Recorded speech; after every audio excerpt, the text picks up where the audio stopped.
여러분 안녕하세요. 이번 시간에는 단기 투자 자산 보도록 하겠습니다. 단기 투자 자산은요, 세 가지를 합친 통합 계정입니다. 자, 통합 계정이다 라고 보시면 되고, 단기 금융상품, 단기 대여금, 단기 매매 증권 이렇게 세 가지가 있습니다. 자, 우선 단기 금융상품은 만기가 1년 이내인 금융상품이에요. 그래서 정기 적금, 정기 예금 가입을 했을 때 결산일로부터 만기가 1년 이내다. 그러면 단기 금융상품으로 분류하시면 되겠고요. 자, 두 번째는 단기 대여금, 1년 이내에 회수할 목적으로 빌려둔 돈이다 라고 보시면 되겠습니다. 자, 그 다음에 단기 매매 증권. 우리 단기 매매 증권이 시험에 굉장히 자주 출제되고 있죠. 특히 회계 1급 치시는 분들은 꼭 봐주셔야 됩니다. 자, 단기 동안 사고 파는 증권이다 라는 뜻이고요. 취득, 결산, 처분, 배당 순서대로 봐주시면 됩니다. 자, 일단은 취득. 우리가 예를 들어 삼성전자의 주식을 구입하려고 하고 있고요. 단기니까 1년 이내에 다시 처분할 목적으로, 그러니까 매도할 목적으로 구입했다 라고 했을 때 단기 매매 증권으로 분류하시면 되겠습니다. 자, 따라서 단기 시세 차익을 목적으로 시장성이 있는 유가증권이다. 여기에서 시장성은요, 그냥 실제로 시장 생각하시면 돼요. 시장에 가면은 물건을 파는 사람도 많고 구입하는 사람이 많죠. 그러니까 매수와 매도가 빈번하게 이루어지고 있다라는 것을 시장성이라고 합니다. 자, 그 다음에 유가증권은 주식과 채권을 합쳐서 유가증권이라고 해요. 그러니까 주식도 유가증권, 채권도 유가증권이고요. 채권의 종류에는 국가에서 발행한 채권이다, 국채, 공공기관에서 발행한 채권이다, 공채, 기업에서 발행한 채권이다, 사채, 이렇게 세 가지가 있어요. 우리 특히 시험에서는 사채에 대해서 많이 물을 거고요. 사채 같은 경우에는 사채 파트에서 또 설명을 드릴 거니까 우리 부채에 있는 사채 파트에서 조금 더 깊이 있게 배워주시면 되겠고요. 자, 취득 시 수수료. 자, 여기 단기 매매 증권에서는요, 시험에 한 80% 정도로 주식을 구입했다라고 출제가 될 겁니다. 우리 주식을 구입할 때요, 금융기관을 중간에 끼고 구입을 합니다. 그때 수수료가 들어가거든요. 그때 수수료는 수수료 비용으로 처리를 해주셔야 되고, 회사의 주된 영업활동, 즉 상품 매출이나 제품 매출, 이러한 것과는 크게 관련이 없기 때문에 영업의 비용 쪽으로 분류하시면 되겠습니다. 자, 그래서 취득 시 수수료는 수수료 비용으로 처리한다라는 거 꼭 기억해 주시고요. 지금 봤을 때 너무 당연한 거 아니냐, 당연히 수수료니까 수수료 비용으로 처리하는 게 아니냐라고 생각하실 수도 있어요. 근데 저희가 뒤에 비유동 자산 파트에 들어가시면 매도 가능 증권이라든지 만기 보유 증권이라는 걸 새로 배우실 거예요. 자, 이 두 가지는요, 취득 시 수수료가 있다라고 했을 때 수수료 비용으로 처리하지 않고 매도 가능 증권에다가 더해줍니다. 그리고 만기 보유 증권도 마찬가지, 만기 보유 증권에다가 더해줍니다. 따라서 단기 매매 증권이 굉장히 특이한 경우예요. 자, 자산 매입할 때 같이 들어가는 매입 부대 비용은 자산의 취득 원가에 더해주기로 했죠. 근데 단기 매매 증권은 예외적으로 수수료 비용으로 따로 처리하고 있습니다. 굉장히 예외적인 계정 과목이기 때문에 시험에서 많이 물을 거예요. 자, 그래서 꼭 기억해 주시고요. 자, 이제 결산이 되었습니다. 12월 31일. 여러분 혹시 주식 투자해 보셨어요? 자, 주식 투자해 보신 분들은 아실 거예요. 주식 금액이 가만히 있지 않는다는 걸. 증가하기도 하고 감소하기도 하죠. 자, 만약에 제가 10월 1일 날에 삼성전자 주식을 예를 들어 5만 원 주고 구입을 했어요. 12월 31일이 되니까 금액이 올라서 8만 원이 된 거예요. 자, 그럼 우리가 재무상태표에 단기 매매 증권을 적어줄 때 취득한 5만 원으로 기록을 해야 될까요? 아니면 8만 원으로 기록을 해야 될까요? 정답은 12월 31일 현재 금액으로 기록을 해주셔야 돼요. 자, 그럼 3만 원이 증가했죠. 그래서 증가한 만큼 차변에 단기 매매 증권 3만 원 자산 증가시켜주고, 대변에는 단기 매매 증권 평가 이익이라는 계정 과목으로 3만 원, 잡아 주셔야 돼요. 자, 그래서 공정가치는 12월 31일 현재 금액이다라고 보시면 되겠고, 장부 금액은 장부에 적힌 금액, 즉 취득 금액이라고 봐주시면 돼요. 자, 반대로 공정가치가 하락했다, 장부 금액보다 하락했다. 그런 경우에는 평가 손실로 적어주시면 되고요. 단기 매매 계정 과목 모두 영업의 수익 또는 영업의 비용으로 처리를 해주셔야 됩니다. 자, 결산 분계이기 때문에 우리 일반 전표 적어주실 때 결산 분계로 들어오겠죠. 자, 그 다음에 처분 볼게요. 이제 우리가 가지고 있던 삼성전자 주식을 팔 거예요. 자, 그러면 처분할 때도 마찬가지. 금액이 왔다 갔다 하죠. 자, 저는 5만 원 주고 매입했는데 처분할 때 12만 원이 된 거예요. 그럼 이득 받겠죠? 그래서 현금으로 받았다라고 가정하면 12만 원 들어왔을 거고요. 단기 매매 증권은 처분했으니까 자산 감소 5만 원짜리. 자, 그러면 7만 원은 이번에 단기 매매 증권을 처분해서 이익 봤다. 단기 매매 증권 처분 이익으로 7만 원 잡아주시면 됩니다. 자, 반대로 자, 5만 원에 구입했는데 3만 원에 처분했대요. 자, 그럼 장부 금액이 더 크죠? 그럼 현금은 3만 원 들어왔을 거고요. 단기 매매 증권은 5만 원이고요. 이번에 2만 원 손해봤죠. 그래서 단기 매매 증권 처분 손실로 2만 원을 잡아주시면 되는 겁니다. 자, 그 다음 처분실 수수료는 발행 금액에서 차감을 시키겠다. 자, 발행 금액에서 차감시키겠다라는 거는요, 내용이 조금 심화라고 보시면 돼요. 조금 어렵게 내고 싶다라고 했을 때 처분실 수수료가 나올 수 있어요. 아니면 우리 이론 시험에서 말 문제로 출제될 수도 있습니다. 자, 예를 들어서 우리가 취득 당시에는 5만 원이었고요. 처분 금액은 8만 원이라고 가정을 할게요. 자, 그런데 이때 처분할 때도 마찬가지. 금융기관을 끼고 처분할 거기 때문에 수수료 10,000원이 들어갔다라고 가정을 할게요. 자, 그럼 대변의 단기 매매 증권은 5만 원이고요. 자, 현금으로 들어왔다라고 가정할게요.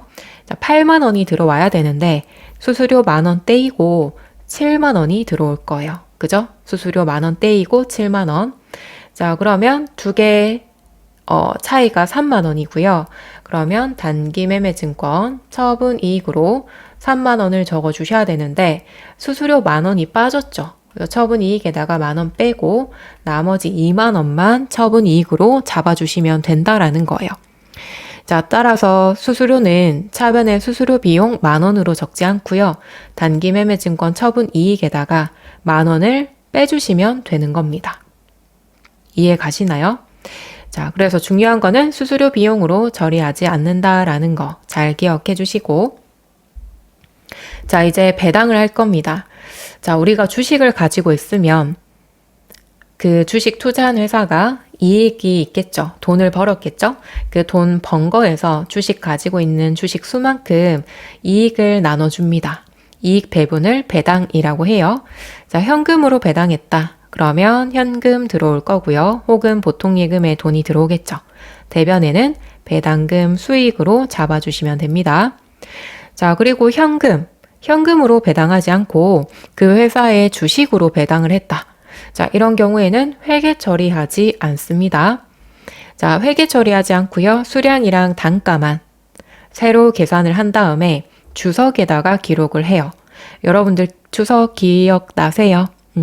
주석은 재무제표 중에 하나이고요. 여기에는 우리가 숫자로 표기할 수 없는 비계량적인 정보들이 들어와 있습니다. 그래서 삼성전자에 주식을 배당을 받았고, 원래는 우리가 100주를 가지고 있는데 주식 배당을 10주를 받았다. 그러면 이제 수량이 바뀌겠죠. 그죠? 수량이랑 단가 계산하셔가지고 주석에 기록만 하면 됩니다. 결론적으로는 회계 처리하지 않습니다. 우리 간혹 가다가 특히 세무이급 문제를 푸실 때 현금 배당 100만 원 받고 주식 배당 20주를 받았다 이렇게 나오거든요. 그거는 함정이에요. 그렇게 받았다라고 나오더라도 회계 처리하시면 안 됩니다. 현금 배당에 대해서만 적어주시면 되겠습니다. 자, 교재에 있는 내용들을 제가 이렇게 말씀을 드렸고요. 나는 이렇게 설명을 들어서는 이해가 잘 안 됩니다. 라고 하시는 분들은요, 제가 왕초보 회계라고 해서 조금 더 자세하게 설명해 둔 영상이 있습니다. 그 영상은 제가 고정 댓글에 남겨둘 테니까요. 그 영상 참고하셔서 보충해 주시면 되겠습니다. 자, 그 다음에 3번은 매출 채권이에요. 자, 매출 채권도 마찬가지로 통합 계정입니다. 통합 계정. 주된 상거래에서 발생한 채권을 매출 채권이다 라고 하고요. 계정 과목은 두 가지가 있어요. 첫 번째로는 외상 매출금, 두 번째는 받을어음 이렇게 두 가지가 있고요. 자, 외상 매출금은 상품, 제품을 매출하고 대금을 외상으로 했을 때 자, 회계 처리 굉장히 많이 했죠.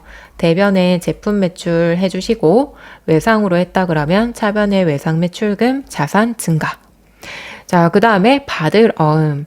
자, 받을어음은 어음을 받았다라는 뜻이에요. 그럼 어음에 대해서 좀 알고 계셔야겠죠. 자, 우리 어음은요. 이러한 종이라고 보시면 되고 금액이 적혀 있어요. 100만 원. 자, 그 다음에 만기일, 지급일이 정해져 있습니다. 예를 들어서 뭐 2025년 12월 31일이다. 그러면 이 어음을요, 12월 31일까지 잘 가지고 있다가 만기일이 돼서 현금으로 교환이 가능해요. 자, 그래서 이 어음은 중간에 금융기관이 대행해주고 있고요. 지급일이 되면 해당 은행에 가서 현금으로 교환이 가능합니다. 자, 그런데 이때 이 어음을 발행한 회사가 예를 들어 부도가 났다라고 가정을 할게요. 부도가 나면 이 어음은 그냥 휴지 조각이 되는 거예요. 종이 조각.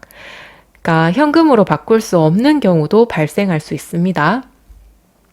자, 그래서 이러한 어음의 특성 때문에 어음의 회계 처리는 또 네 가지가 있어요. 일단 첫 번째, 만기. 자, 만기가 되었습니다. 그러니까 12월 31일이 되었습니다. 그럼 현금으로 교환을 해야겠죠. 이 현금으로 교환하는 행위를 추심한다라고 해요. 자, 받을어음이 만기가 되어서 현금으로 교환하겠다. 자, 이때 추심 수수료가 들어갑니다. 은행은 공짜로 일을 해주지 않아요. 이런 수수료를 떼고 나머지만 지급을 하게 되는데 수수료 비용으로 처리하시면 되고요. 이 받을어음은 상품, 제품 관련이 있기 때문에 판관비 쪽으로 잡아주시면 돼요. 자, 그럼 분개를 해볼게요. 자, 만약에 받을어음이 만기가 되었고요. 대변에 100만 원짜리입니다. 자, 그런데 수수료 비용으로 2만 원이 떼이고요. 판관비로 나머지 98만 원이 들어왔겠죠. 이 98만 원은 예를 들어 보통예금에 들어왔다. 자, 그래서 만기가 되어 현금으로 교환하고 수수료 2만 원 공제한 나머지 금액이 보통예금으로 들어왔다 라고 했을 때 수수료 비용으로 처리하시면 되겠습니다. 자, 이번에 두 번째는 할인이에요. 할인. 자, 제가 만기까지 잘 기다렸다가 현금으로 바꾸는 걸 만기 추심이라고 했죠. 근데 제가 이제 현금이 부족한 거예요. 그럼 현금을 좀 땡겨 와야겠죠? 그래서 현금 땡길 게 뭐가 있나 이렇게 살펴봤더니 제가 거래처로부터 받았던 이 어음이 있는 거예요. 자, 그럼 이 어음이라도 빨리 팔아서 현금화를 시켜야겠죠. 자, 이런 경우를 할인이라고 합니다. 받을어음이 만기가 되기 전에 자금이 필요해서 은행에 받을어음을 싸게 처분하는 거예요. 그러니까 은행에 가져가서 아직 만기일이 멀긴 했지만 현금으로 좀 교환을 해주세요 라고 얘기를 하면서 좀 싸게 처분을 하는 거예요. 자, 이때 싸게 매각했기 때문에 할인료라는 게 들어가요. 일종의 이자라고 보시면 돼요. 자, 이때 할인료는 매출채권, 받을어음은 매출채권이죠. 매출채권을 처분해서 손해봤다. 매출채권 처분 손실로 잡아주셔야 되고요. 자, 회계는 굉장히 엄격합니다. 만기까지 잘 기다렸다가 바꾸면서 수수료가 들어갔다. 그러면 판매 관리비로 인정을 하고 있고요. 근데 할인은 돈이 필요해서 빨리 팔았죠. 이러한 경우에는 영업과는 무관하다라고 해서 영업의 비용으로 들어갑니다. 자, 그럼 예를 들어서 받을어음이 이번에도 마찬가지 100만 원이다 라고 가정을 할게요. 받을어음이 100만 원이고요. 자, 제가 싸게 처분했어요. 할인료는 일반적인 수수료 비용보다 더 많이 공제를 합니다. 이때 계정 과목은 매출 채권, 처분 손실 10만 원이라고 가정할게요. 자, 10만 원 은행에다가 떼이고 나머지 90만 원만 보통예금으로 돈을 받는 거예요. 자, 그래서 만기까지 잘 기다렸다가 현금으로 교환한다라고 했을 때 추심이라고 하고요. 수수료 비용으로 처리를 합니다. 만기가 되기 전에 은행에다가 싸게 처분했다. 그때 들어가는 할인료는 매출 채권 처분 손실로 잡아주시면 되는 거예요. 그래서 이 두 가지 잘 구분해서 기억해 주시고요. 자, 세 번째로는 배서 양도입니다. 자, 제가 가지고 있던 이 바드러움을 다른 사람, 다른 거래처한테 양도하는 것도 가능해요. 자, 제3자에게 바드러움을 양도하는 것을 배서 양도라고 합니다. 자, 그럼 제가 어떤 거래처에 외상 매입금을 갚고 싶어요. 외상 매입금 부채 감소. A라는 거래처한테 100만 원을 갚으려고 합니다. 자, 그런데 제가 B라는 거래처한테 어음을 받아둔 게 있는 거예요. 그래서 이 받을 어음을 그냥 A한테 양도하는 거예요. 자, 그래서 대변에 받을 어음 100만 원 감소시켜주고, 자, 이 받을 어음은 B가 발행한 어음이죠. 거래처는 B로 걸어주시고 100만 원. 자, 그래서 어음을 발행한 거래처로 걸어주는 거. 외상 매입금과 받을 어음의 거래처가 달라지겠죠. 그래서 거래처만 신경 써주시면 되겠습니다. 자, 그 다음에 부도 통보예요. 부도 통보. 받을 어음의 부도를 통보받은 날 부도어음과 수표로 회계 처리를 합니다. 자, 통보받은 날이에요. 예를 들어 뭐 은행에서 이 받을 어음이 부도가 되었습니다 라고 알려준 날, 자, 이때 받을 어음은 대변으로 자산 감소를 시켜주고요. 차변에는 부도어음과 수표로 처리를 해주시는 거예요. 받을 어음 자산 감소고요. 부도어음과 수표는 자산입니다. 자산 증가. 따라서 자산 총계에는 변화가 없지만 이 받을 어음이 부도가 났습니다 라는 걸 알려주는 거예요. 자, 그럼 부도가 났기 때문에 결국에 회사는 손해를 보겠죠.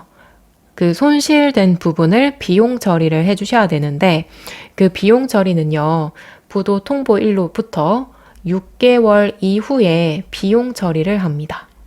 6개월 이후에. 그러니까 6개월까지는 한번 기다려 보겠다라고 이해하시면 되겠죠. 자, 여기 매출 채권도 마찬가지입니다, 여러분. 왕초보 회계에서 자세하게 다루고 있기 때문에 이 부분도 고정 댓글에 같이 달아둘게요. 자, 그 다음에 4번 대손회계입니다. 자, 대손회계도 먼저 말씀드릴게요. 여기 나와 있는 내용들은 왕초보 회계에서 제가 기본적인 내용들을 자세하게 다뤘기 때문에 그 부분 봐주시면 되고, 나는 다시 한번 정리를 하고 싶다 라고 하신 분들은 이 강의 계속해서 들어주시면 되겠습니다. 자, 대손회계는 회수가 불가능한 채권이에요. 자, 빌릴 때의 손실손, 빌려줘서 손해를 봤다라는 얘기예요. 우리가 돈을 빌려줬을 때 물론 우리가 돈을 받을 거라고 예측을 하고 돈을 빌려주겠지만 사실상 돈을 못 받는 경우도 발생해요. 뭐 거래처가 의도적으로 안 줄 수도 있고요. 아니면 그 회사가 파산이 되었다던가 아니면 대표이사가 사망했거나 실종한 경우, 그런 경우에도 돈을 못 받는 경우가 있습니다. 자, 그래서 회수가 불가능한 채권을 손실 처리하겠다라는 게 대손회계예요. 자, 우리 기말 설정 12월 31일 날 내가 빌려준 돈 혹은 외상으로 외상 매출금 같은 것들이 있죠. 이러한 채권들을 받지 못한다라는 가정하에 설정을 하는 거예요. 자, 대손상각비 매출 채권 잔액. 예를 들어 외상 매출금이 100만 원이 있다. 여기에 대손 설정률을 정합니다. 우리 회사는 1% 정도 떼일 것 같아요 라고 정하는 거예요. 혹은 10% 떼일 것 같습니다 라고 정하는 겁니다. 저는 계산하기 쉽게 그냥 10%라고 가정을 할게요. 그러면 10만 원이죠. 자, 그런데 이때 설정 전 대손 충당금 잔액이 있다면, 그러니까 대손 충당금 설정한 잔액이 있다면 그 잔액을 빼주시는 거예요. 예를 들어 7만 원이 있다. 그럼 우리는 10만 원을 설정하고 싶은데 이미 회사에 7만 원이 있기 때문에 3만 원만 추가로 더 설정하면 되겠죠. 차변의 대손 상각비로 3만 원, 대변의 대손 충당금으로 3만 원 이렇게 회계 처리를 해주시고요. 자, 반대로 100만 원에 10만 원 떼일 거라고 예측을 했는데 대손 충당금 잔액이 15만 원이 있는 거예요. 자, 우리는 10만 원 설정해야 되는데 15만 원이기 때문에 오히려 5만 원을 빼주셔야겠죠. 그죠? 자, 회계에서 삼각형은 마이너스다라는 뜻입니다. 그래서 5만 원을 오히려 빼주셔야 되기 때문에 설정했던 회계 처리 반대로 들어가면 되겠죠. 그래서 대손 충당금은 5만 원, 그리고 대손 상각비를 최소 처리해 주셔야 되는데 대손 상각비가 대변으로 들어올 때에는 계정 과목이 살짝 바뀝니다. 대손 충당금 환입으로 바뀌어요. 대손 충당금 환입으로 5만 원을 잡아주시면 되겠습니다. 자, 그래서 추가로 설정할 때 회계 처리 혹은 너무 많이 설정이 되어 있어서 빼야 될 때 회계 처리 이렇게 두 가지가 있다라고 보시면 되고요. 자, 그 다음에 두 번째로는 실제로 대손이 발생했을 때, 이 말은 돈이 떼었을 때. 자, 매출 채권을 외상 매출금 받으렴 두 가지 합친 계정 과목이죠. 자, 이때는 대손 상각비로 처리해 주시고요. 대손 상각비는 판관비, 즉 판매비와 관리비 쪽으로 들어갑니다. 다음 기타 채권 볼게요. 기타 채권은 대여금, 미수금, 우리가 돈을 빌려주거나 혹은 상거래와 관련 없는 거래에서 돈을 못 받은 게 있다. 자, 이 두 가지 계정 과목도 떼일 수 있겠죠. 자, 이때는 기타예를 하나 붙여줘요. 그래서 기타예 대손 상각비라고 걸어주시고 영업의 비용 쪽으로 들어갑니다. 자, 그러면 만약에 외상 매출금 100만 원이 떼였어요. 자, 그럼 이때 우리 회사에 대손 충당금 잔액이 70만 원 있다. 그럼 70만 원부터 써주시고요. 그 다음 부족한 잔액을 대손 상각비로 30만 원 채워주시는 거예요. 아니면 만약에 대손 충당금 잔액이 100만 원이 있다. 자, 그럼 100만 원 써주시면 되죠. 그럼 추가적으로 대손 상각비는 회계 처리할 필요가 없습니다. 자, 그 다음에 반대로 대손 충당금 잔액이 아예 없다. 아예 없다. 그러면 대손 상각비 100만 원을 다 적어주시면 되겠습니다. 그래서 첫 번째로는요, 우리가 기말에 미리 예측해서 이만큼 떼일 것 같다 라고 설정했던 대손 충당금 있죠? 그 대손 충당금부터 설정을 해주시고요. 근데 그 금액이 아무래도 우리가 예측해서 추정해서 계산한 금액이다 보니까 모자랄 수도 있고 남을 수도 있거든요. 그래서 만약에 금액이 부족하다라고 했을 때에는 대손 상각비 비용 처리해 주시면 되겠습니다. 자, 그 다음에 외상 매출금이 아니라 대여금이다. 단기 대여금, 장기 대여금이다. 그러면 대손 상각비 넣어 주실 때 기타의 대손 상각비라는 계정 과목을 써야 된다라는 뜻이에요. 자, 그 다음에 이번엔 대손 회수를 볼게요. 자, 우리가 돈 떼였다라고 해서 대손 발생 회계 처리를 했습니다. 근데 몇 달 뒤에 거래처에서 다시 돈을 준 거예요. 자, 그럼 우리가 대손이 발생했을 때 외상 매출금 100만 원 회계 처리하고요. 대손 충당금은 여유가 있다라고 가정할게요. 100만 원 이렇게 처리를 했어요. 근데 한 달 뒤에 돈이 들어온 거예요. 그럼 결론적으로는 대손이 아니다라는 뜻이죠. 그럼 회계 처리했던 거를 취소 처리하시면 돼요.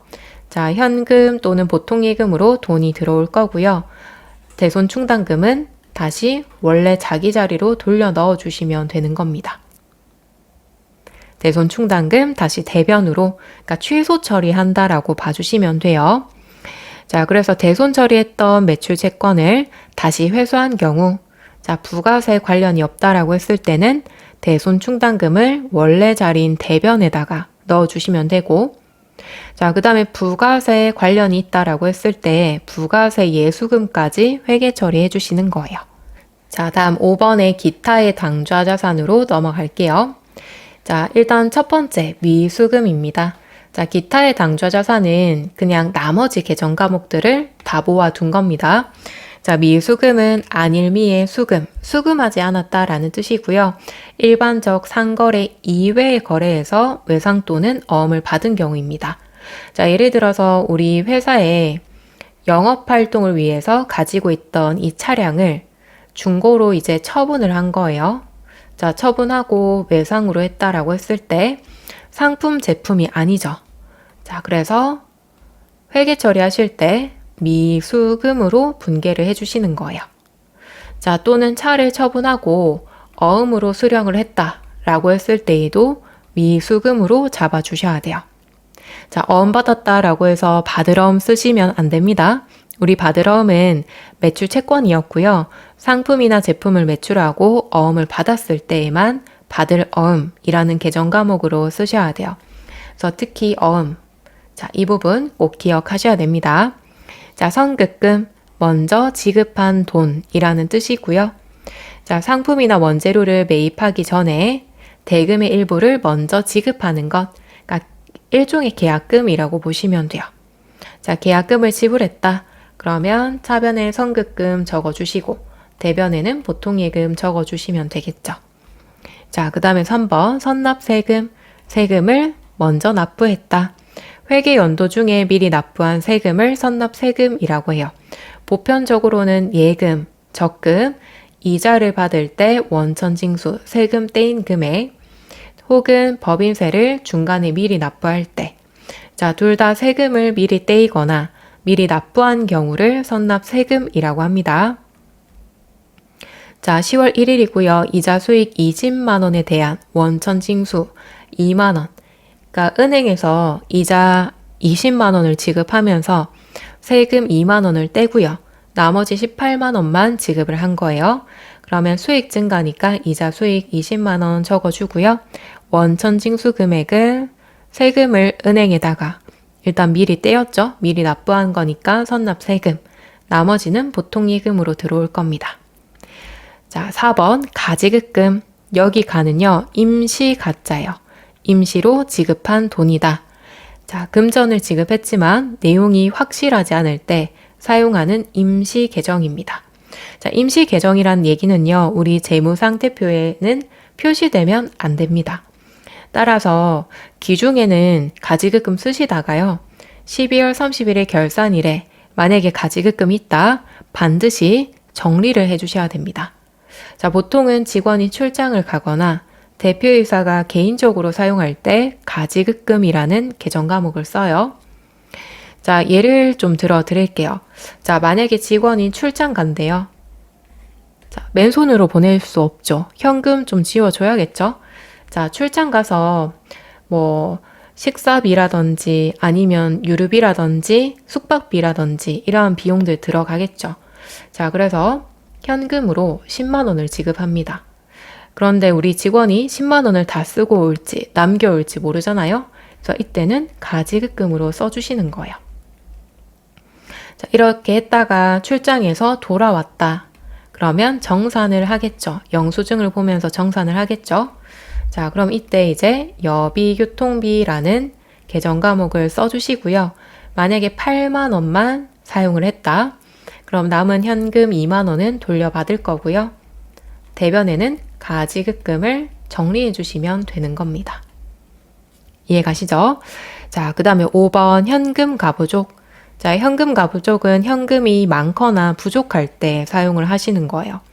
자, 우리가 장부를 기록하다 보면 내가 실제로 들고 있는 현금과 장부에 적혀 있는 현금이 일치하지 않을 때가 있습니다. 자, 일치하지 않는 이유를 찾아서 실제 현금 금액과 장부 금액을 일치시켜 주셔야 되는데 아무리 찾아도 잘 모르겠다라고 했을 때 현금 가부족을 사용하고 있고요.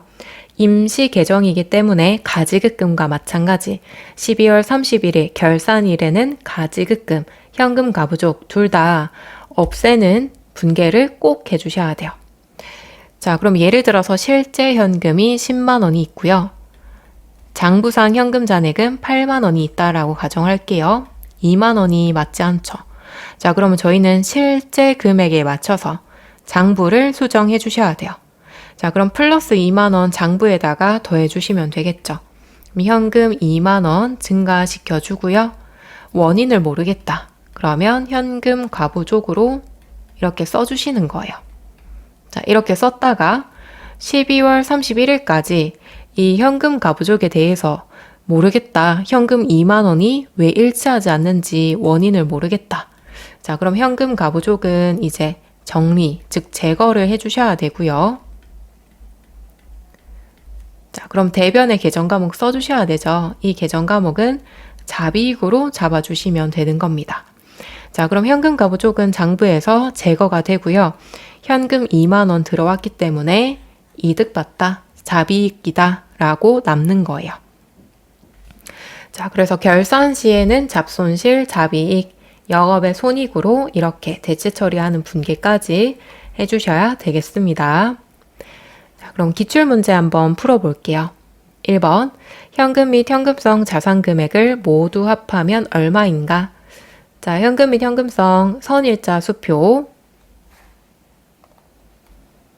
자, 선일자 수표는 현금 및 현금성 자산이 아니다라고 말씀을 드렸죠. 그죠? 엄성격이다. 일자가 정해져 있기 때문에 엄성격이다라고 봐주시고요. 타인 발행 당좌 수표는 현금으로 봅니다. 그 다음에 당좌 예금, 현금 들어가죠. 요금을 예금 쪽으로. 차용 증서는 우리가 돈을 빌린 거기 때문에 제외. 자, 취득 당시에 만기가 3개월 이내죠. 그러면 60만 원도 포함. 자, 뒤에 있는 양도성 예금 증서가 뭔지 모르겠다. 괜찮아요. 그러니까 우리는 취득 당시 만기가 3개월 이내인지만 잘 봐주시면 되겠습니다. 자, 그러면 다 더해주시면 150만 원. 정답은 4번이네요. 다음 2번. 자, 단기에 구입하여 보유하고 있는 단기 매매 증권입니다. 자, 단기 매매 증권 및 영업의 손익은 얼마인가? 자, 4월 1일 볼게요. 장현테크가 발행한 보통주 200주를 주당 만원에 취득했대요. 주당 만원에 취득했다. 자, 그럼 회계 처리해 볼게요. 취득했기 때문에 차변에 단기 매매 증권. 자, 그럼 200만 원이죠? 200만 원. 대변은 현금 주고 구입했다라고 가정할게요. 그 다음에 8월 31일 중간 배당금 주당 1,000원을 수령했다. 저희가 200주 가지고 있죠. 2개 곱해주시면 20만 원. 현금으로 받았다라고 가정할게요. 20만 원에. 자, 배당금을 수령했죠. 그러면 배당금 수익으로 20만 원. 자, 다음 12월 31일 보통주의 시가 공정가치는 주당 12,000원으로 평가된다. 자, 우리 취득 당시에는 만원이었고요. 12월 31일에는 12,000원이래요. 그럼 주당 2,000원이 증가했죠. 그리고 저희는 200주를 가지고 있습니다. 자, 그러면 40만 원 증가했네요. 증가한 만큼 단기 매매 증권 40만 원 증가시켜주고 대변에는 단기 매매 증권 평가 이익으로 40만 원. 자, 이렇게 봤을 때 단기 매매 증권 더해 주시면 되겠죠? 200에 40, 그럼 240만 원. 다음 영업의 수익. 자, 우리 배당금 수익과 단기 매매 증권 평가 이익은요. 영업의 수익이에요. 2개 더해 주시면 60만 원. 정답은 2번입니다. 자, 다음 3번 볼게요. 외상 매출금 잔액 5천만 원에 대해서 1%의 대손 충당금을 설정하려고 합니다. 기초 대손 충당금이 30만 원 있었고요. 회수가 불가능한 것으로 판명된 매출 채권 15만 원을 대손 처리했대요. 자, 기말 대손 충당금 설정 분계로 올바른 것. 자, 그럼 기초에 대손 충당금이 30만 원 있었고요. 그 다음에 우리 기중에 대손이 발생했습니다. 자, 그러면 일단 대변에 매출 채권 감소해야겠죠. 돈 떼었으니까. 15만 원 돈 떼었고요. 그 다음 대손 충당금을 꺼내 쓰셔야 되는데 30만 원 있대요. 15만 원 꺼내 쓰시면 되겠죠. 여기까지 했을 때 대손 충당금 잔액은 15만 원이 되는 겁니다. 여기까지 될까요? 자, 그럼 12월 31일 매출 채권 우리가 앞으로 받아야 되는 돈은 5천만 원이고요. 여기에서 1% 떼일 것 같대요. 자, 그럼 공 2개 떼주시면 되니까 50만 원이죠. 여기에다가 지금 현재 대손 충당금 잔액, 그러니까 기말 설정하기 전에 기업에 남아있는 대손 충당금 잔액이 15만 원이 있대요.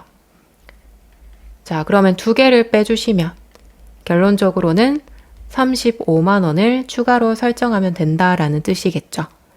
자, 그래서 정답은 35만 원이고요. 차변의 대손상각비, 대변의 대손충당금 이렇게 처리해 주시면 되겠습니다. 자, 이렇게 해서 우리 교재에 빠져있는 부분들 제가 보충해서 강의를 해드렸고요. 그럼 시험에 합격하시길 응원드리겠습니다. 수고하셨습니다.